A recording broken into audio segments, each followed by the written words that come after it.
Hello, this is Nazrai, an autistic virtual YouTuber from Malaysia. So for today, I'm going to talk about my boosting experience in Animangaki 2022. By the way, if you are curious, the background music is called Dance Hall Diplomacy. It's available on Nazrai's Room of Furigate. So I think some of you have already known that I had set up a booth in Animangaki 2022, which is an AC anime convention.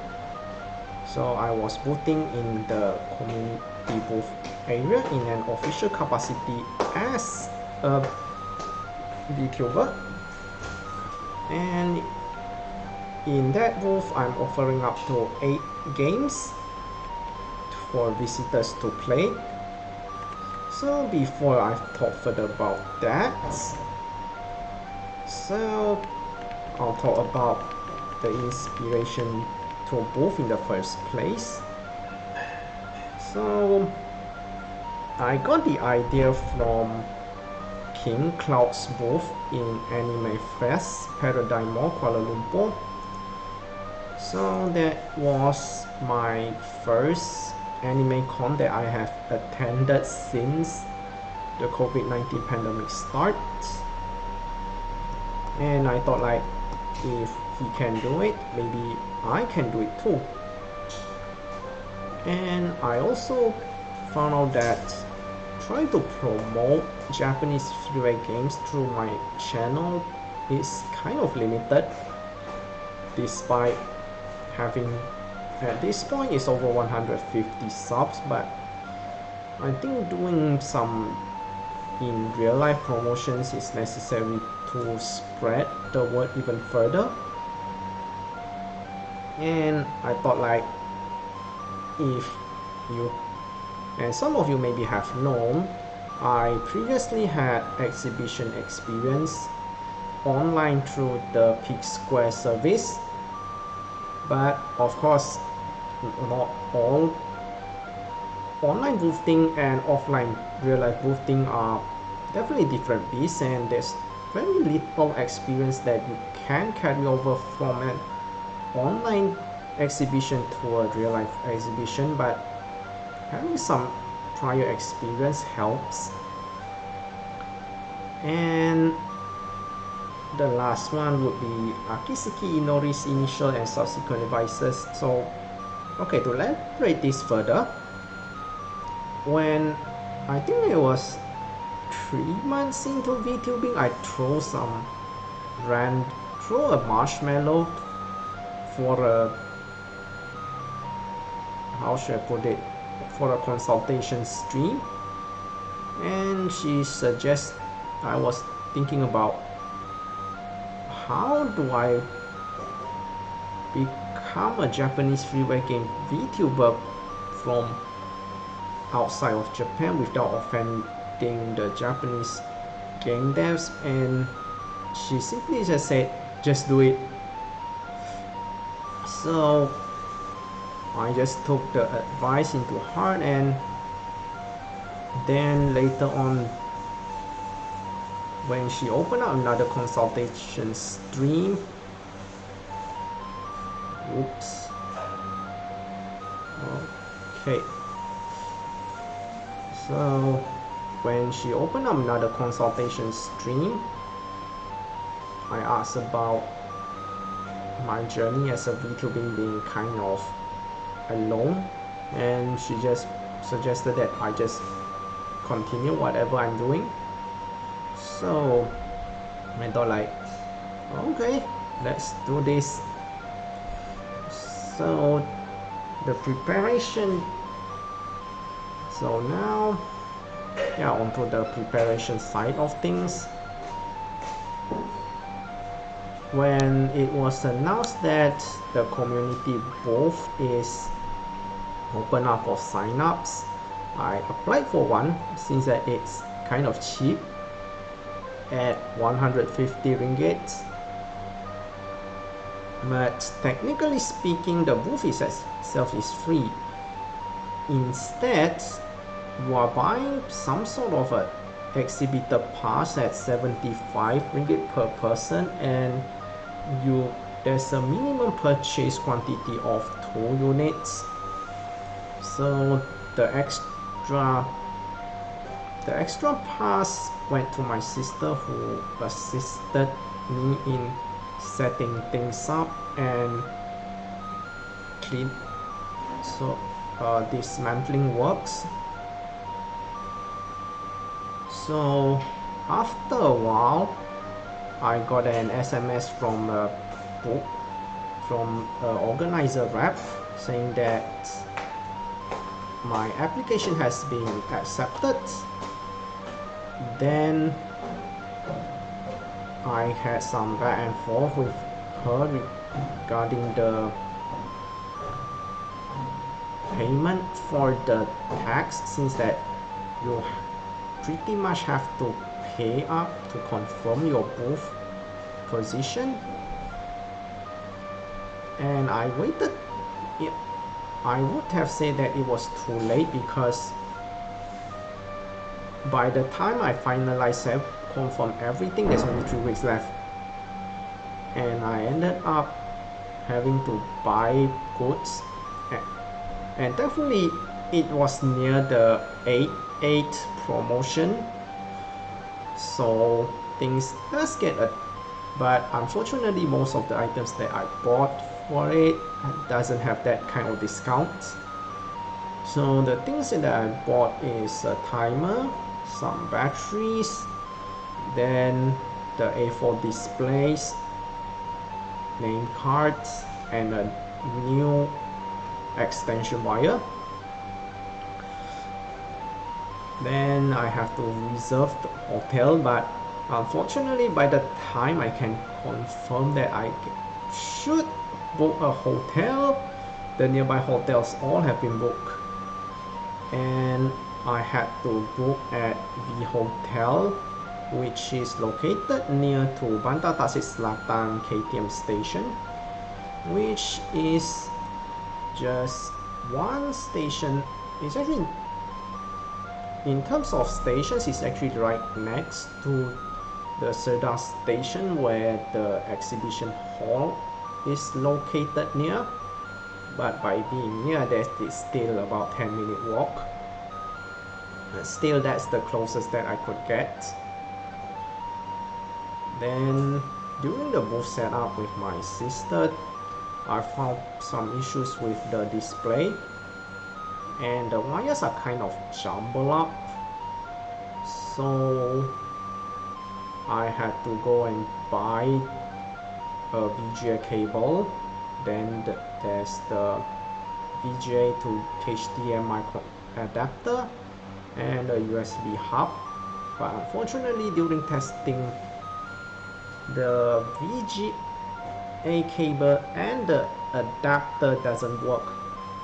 Well, it does work, but the screen doesn't look good, so I have to ditch that idea. And I also had to buy hand sanitizer and transparent, aka deodorant, to ensure that for hygiene purposes. So that's it for the preparation side.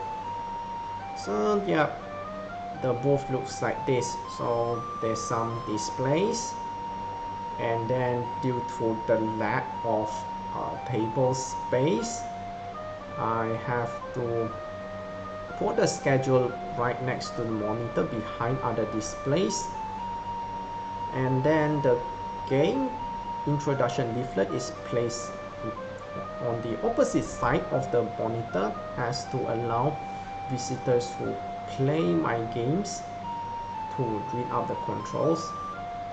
I have anticipated this since well, a lot of Malaysian people don't speak doesn't know much Japanese. Even me myself doesn't know much. So what's missing there is actually the timer, because at that time I didn't put the time there yet. And the speaker, the blue speaker placed right at the left and right side of the monitor is actually for the music showcase during break time. And players are given a headphone to listen to the game music. So I have, since that I am booting alone, so the one extra chair is given for the visitors for them to rest up. So after setting things up, so when on Friday, the day before the event starts, that was the time where I and my sister prepared for the booth. Then for safety reasons, I brought the laptop back to the hotel. So the next day morning, when I went back to the booth, I have to set things up again. Then when the convention starts, I'm just waiting for people to approach my booth. Then yeah, there are visitors come and ask me things, be it ask me some personal questions, but most of the time they are just asking about the games, which makes sense since they are come to my booth to play the games. So yep, these are the 8 games that I have showcased. Well, in a sense, since it's more of a visitor experience thing. So at least I'm grateful that all games get at least one player.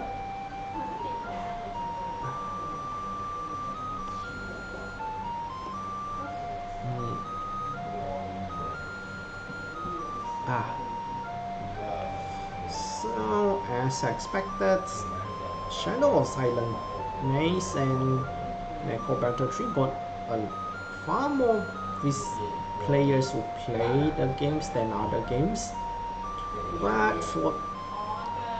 But then you might wonder, why Blue Hour Incarnation 2, which is also an action game, does only get one player? That's actually because I scheduled that game in the late afternoon, and there's not much people visiting in the community booth area. So the booth area is actually at the second floor, whereas the main exhibition is on the ground floor. So a lot of people went to the ground floor instead. But anyways, I want to appreciate and say thank you to the game developers who have provided the permissions for me to showcase their games in my booth. And before anyone asks, I have no interest in streaming those games in my channel because I have a huge backlog to cover up, in a sense that I would say that there are around 6 games, 5 from the 1440 con, and then there's gimmicks which I need to clear them first. But if they come to me and say, hey, how about streaming these games in, I will gladly accept. But my priority now is to finish all the pending games to be completed. And there's also the fact that there are some games that I wanted to stream for a long time, but I couldn't get a chance to. Holy Lancer is one of them. I do have plans for that. And the rest, I have to check back my backlog spreadsheet, and you guess what? I have the backlog number has risen to 200 plus. There's no way I can cover them all. I just put them just as a guideline of what games that I can stream. So there are some observations. There are some I will say that I'm quite surprised that there are some people that I wouldn't have expected them to ever come. So the very first visitor that I got are a pair of game devs, and I also explained things how the game works, and they asked me whether I am interested to introduce Malaysian games to Japanese audience. I said no, because obviously I don't have that kind of ability. And also I would say that I am more of as an autistic person, one of my special interests is Japanese freeware games, and I think I want to use this platform to bring them over, not just to Malaysia but all over the world, and to allow them to learn from those games. Then on the same day,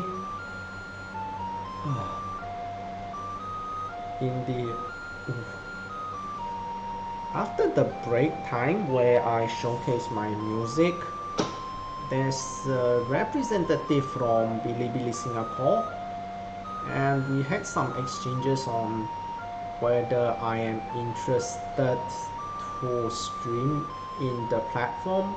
And unfortunately, most of my games that I stream, not just in this channel but also in Murazrai channel, currently focusing on game entries of GC Quotient 2022, have copyright restrictions on them, where you are only allowed to stream on YouTube. For other platforms, you have to get permission first, and this is exactly what happened for my semi-collab with Zhenfu, where he solved 5 of my custom games on Twitch, and I had to, it's not just asking permission from him. And yeah, by the way, the game stream was Hopeful, a puzzle game made by Sakamoto Tomat. The game is, I have streamed this game before on my channel. You can search my channel for that. So as a concession, I had to told him that the download link to the game has to display on the streaming screen. And this is actually the policy that I put for the Battle Race Madness series, the more recent ones. I think that policy started with Battle Race Madness R.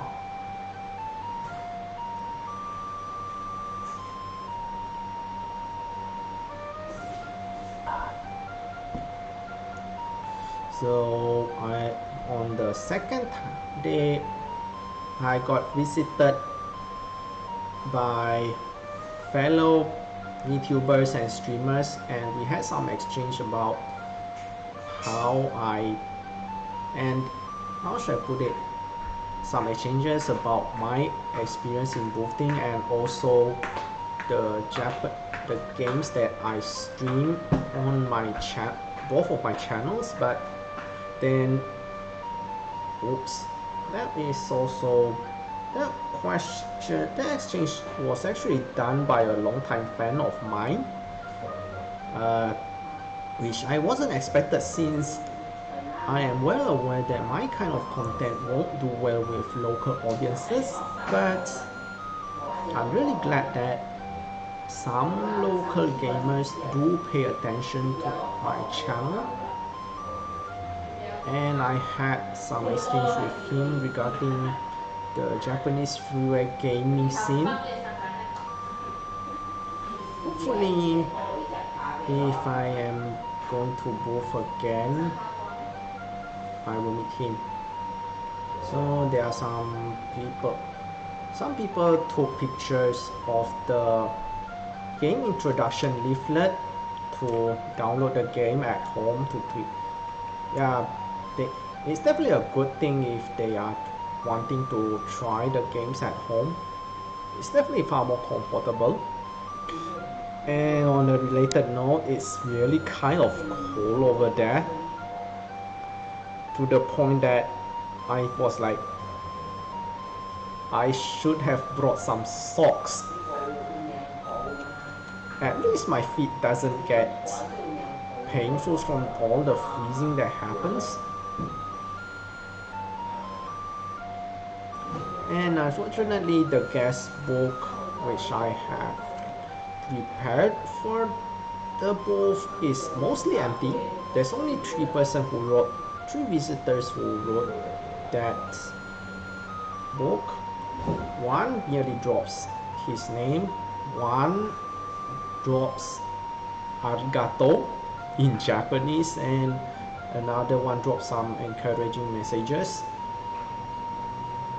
Yeah, to respect their privacy, I'm not gonna show here. And one thing that I also note that is that language barrier does deter people from playing the games, which is understandable, because even for myself it took me like 2 to 3 years to actually figure out the user interface of the games. So I definitely can understand that, but if you ask me, in this day and age, if there's anything that you really have to understand, there's always 3 useful tools: print screen, OCR, and DL. If you have those 3, you can pretty much get through a lot of things. But still, in a sense, gaming still can break language barriers if you really put some effort to get through. And of note, during the person who played after work is fluent in Japanese. I was like, whoa, that's awesome. And it certainly that game being a visual novel definitely benefits from that. And I'm pretty much laughing along with them with all those comedic scenes in the game.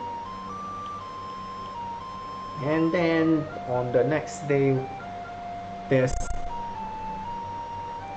a Japanese speaker, which I'm not sure if he is Malaysian or not, but when he came to my booth and plays Tsukigami no Mura, he actually asked me, "Are you Japanese?" I was like, "Yeah, babe." Oh my goodness. I mean, when I was in Japan as for a solo travel in 2018, I was like, a Japanese cashier in the Shibuya Tower Records told me, "You look Japanese." I was like, oof. I was paying up for I was buying some CDs for the in-store events, and the cashier said that to me. I was like, man, seriously? Then after the visitor who plays Shikigami no Mura finishes the game within, yeah, by the way, it should be said that every visitor has only 10-minute limit, because I want to make sure that everyone has a chance to play. So after he finishes, he told me, and he spoke Japanese to me. I was like, whatever, he's free to say whatever he likes. But overall, it's definitely a positive experience. There are some additional things that I want to talk, but I'll leave that as an omake then.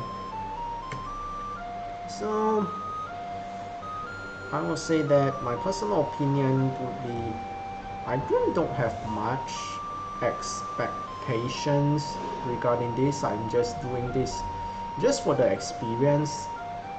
But the fact that there are a total of 39 visitors, there are a total of 29 visitors coming to my booth, and all games get at least one visitor playing, is quite an achievement, especially considering that during the late afternoon time, 5 to 7 p.m. on both days, there's very little visitor in the the community booth area, and most of them are either playing shogi or looking at the Miku displays or the Digimon displays. And that particular room also has a booth on tabletop gaming. Then there are some clothing booths as well, which just showcasing the Japanese clothings in particular. My initial expectation is just, oh, Katie, thank you for coming. Yeah, I'm talking about my boothing experience in AMG 2022. So my personal expectations is something close to only 10 visitors, but the turnout is almost twice that. So it's definitely a lot better than I expected. And I want to say thanks to everyone who has helped me out on that regard, especially my sister who drove me to check in to the hotel and then helped me setting things up, and also helped me to clean up after the second day. And I also want to say thank you to all the visitors who have came, regardless of whether you have played the games or not. And there's also the event rep who helped me clear all the questions that I have on the event. And on a special note, crap, I forgot what I'm supposed to say. Wait, I'll bring it up when the time for omake comes. So, yeah, I did visit your booth, but I don't know what to do, so I just stayed a bit and circled around the community hall. Oh my goodness. I mean, if you have read the note for visitors, you should have known that it's a booth for my visitors to play the games that I am showcasing. But yeah, more on that in the omake section. So moving forward, I would say that boothing in real life, not just for this year but also for next year, is highly unlikely, because I need to save up money for a new L2B model. I definitely do have plans to change my model since my current model is only half body, and it has caused some, I would say that costed me some important opportunities. More on that later on. And I have browsed some pre-made models over Nizima, but I was advised against it. Yeah, my bad. No worries. So I would say that I know there's a place in a certain Discord server where you can actually ask for a commission, but for now I really need to get my finances stable, and currently I just don't have that kind of stability yet. So if financial situation permits, that is, I still get to work, then boosting in real life will be possible between March to June 2024. The reason is that from October to January I have house cleaning duties, and in the case of this year the timeline is a bit tight since next year's Chinese New Year would land on January, which leaves less break times allowed. And then boosting, this particular boosting experience has caused some issues regarding the GC Quotient 2022 Game Spotlight in English. But still, when I look back, when I'm making the schedule for this week's GC Quotient 2022 Game Spotlight in English, it seems like even if I did not booth, the schedule will get affected always due to some issues during playtesting process. I don't do this with Japanese free games because I am well aware that they do playtest the games, unlike me. But with game entries of GC Quotient 2022, I had some really bad experience with some of the games I covered for GC Quotient 2021, so as a precaution, I would say that to prevent that sort of thing from happening again, so most of the games that I stream as part of GC Quotient 2022 Game Spotlight in English, I have done some playtesting in them.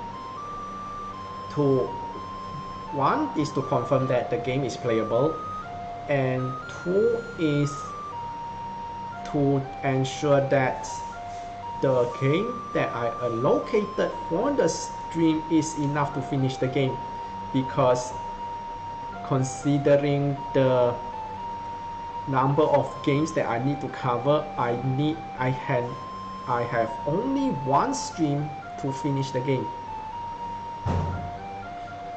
So, and I hope that I can do boosting in a dedicated VTuber section, like in Anime Fest Paradigm Mall on May this year. I would say that boosting with other unrelated exhibitors does hurt the experience, and since that I will be exhibiting in an official capacity as a VTuber, I really hope that I can meet with other exhibitors of the same industry. So, and if that really happens, the game recruitment will go through two phases. First, on the first phase, I will do some direct invites to my favorite game developers and see if they will provide permission. Then once either the quota has been filled up or the time has passed, but the designated time frame has passed, I will open up to other developers to open up applications. So for those who want to see me exhibiting, I will be exhibiting online in Creators Bunkasai 2022, which is an online exhibition hosted in Peak Square, a Japanese online exhibition service. Signing up for an account is required. If you need a guide, I'm going to look up for that and pin it in my, oops, what happened here? Okay, so Peak Square English. So I'm going to post the link.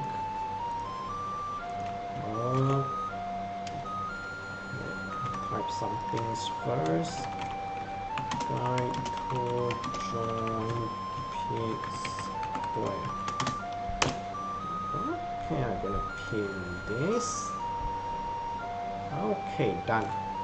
So yeah, by the way, that video is a bit outdated because during the sign up process you can actually opt in for a call to get the code needed in case that you didn't get the SMS. And during that time there will be I have some special streams prepared for that, and definitely will have to, because the exhibition will span 2 days. As you see, it is from 5 p.m. 22nd October to 4:50 p.m. 23rd October. By the way, the time is in Malaysia time. If you are watching this outside of UTC +8 time zone, please use the time zone converter to convert the time to your local time. And speaking of that, I need to set aside some time to design the booth, because you can submit your custom booth designs for that. And I might as well as go check back my channel and find that special stream when I was exhibiting in Creators Bunkasai 2021. Wait first.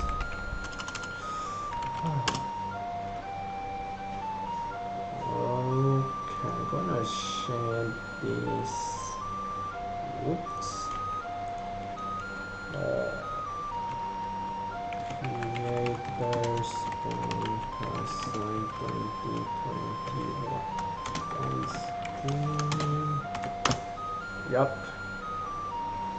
So I have put up the link for my boothing experience in Creators Bunkasai 2021. If you want to know how it looks like, you can click on that link.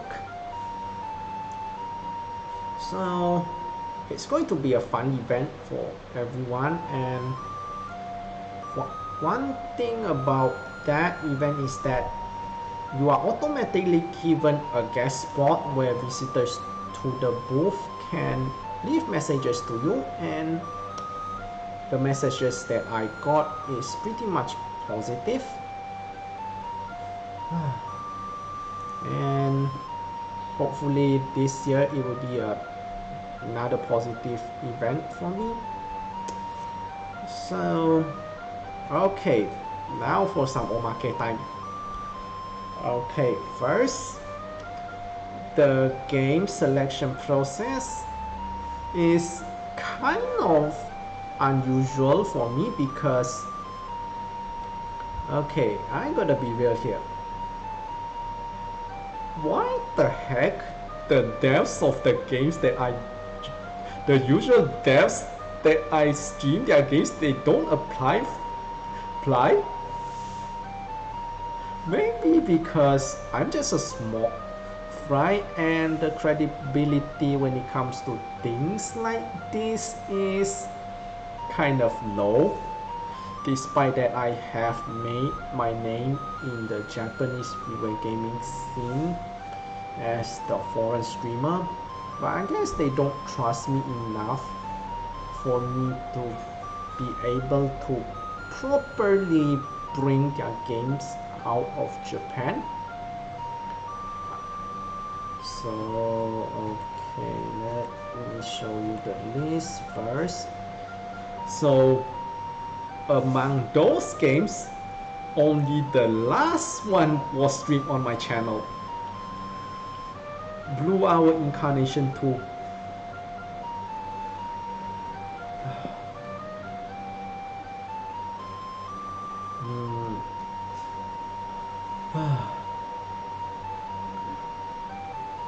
How should I put it? And some of the games that I have received as submissions, pretty much I was like, do they?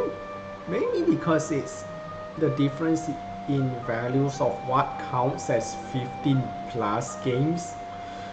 One of the early submissions that I get is a stripping rock paper scissors, which is obviously something that I cannot show, considering that there are literal kids who have visited my booth. If they saw this sort of thing, I am very likely to be banned from life.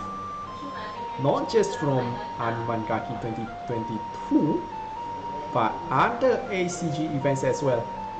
And I don't want that. And there's a lot of adventure games being submitted, which kind of made me worry about the turnout, especially considering that they need Japanese language fluency. But seeing the results, I would say that there are some players who are willing to crash through the language barrier just like me. Something that I'm really glad to learn. And I got one of the submissions that I get, which is actually near to the deadline, was Magnet Action Z, which I covered as part of GC Koshin 2021 Game Spotlight in English. I want to showcase accept that game, but the problem is it lags like hell on my laptop, so I had to reject the game. Yeah, it really kind of sucked, but that's the reality of things. I would say that and I don't think I would invite him, because I don't think I will be able to bring my PC or buy a gaming laptop just for boosting.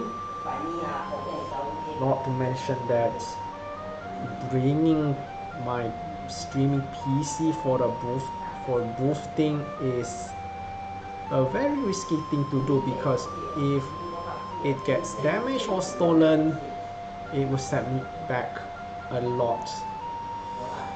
And in fact, blowing up the budget on the PC is the reason why I had to resort to the half body model, which I got for like 70 USD from Reem, REEM. It's definitely a good artist though. If you are on a shoestring budget and still want a model, yeah, I really recommend him. So the second omake. So during the music showcase, which happened on 2 p.m. to 3 p.m., I actually left the booth and went to visit the vtuber showcase area, which is located at a near the ground floor area, where you have to climb up the escalator which leads to the cosplay booth area. Next to it is a small room where showcases of Malaysian VTubers are being done. I am part of that as well. And interestingly, when my music was played on one of the TV sets, so I thought like, let's do some experiment on whether people will recognize me. So I just simply stand next to the TV while holding one of the cards.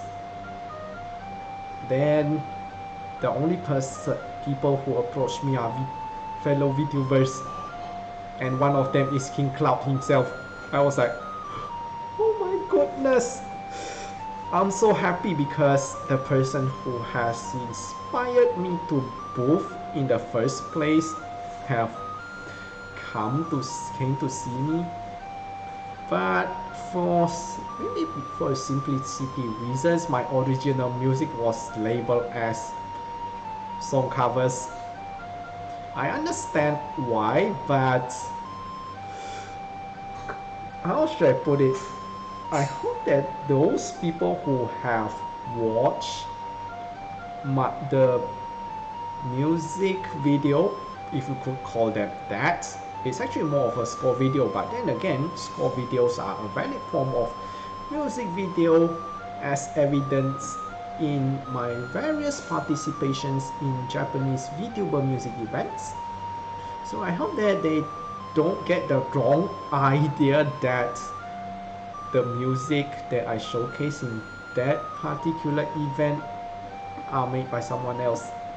That's a major reason why I mark the composer in the videos. So then there's the fact that the showcase requires money.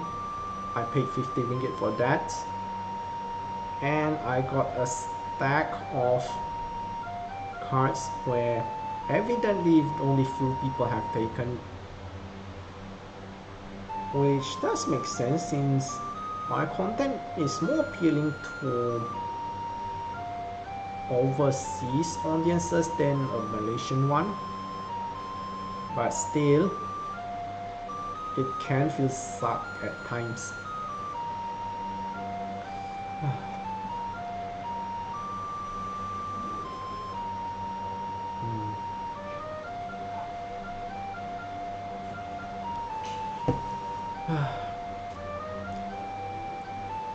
So I don't think there's much else to talk about.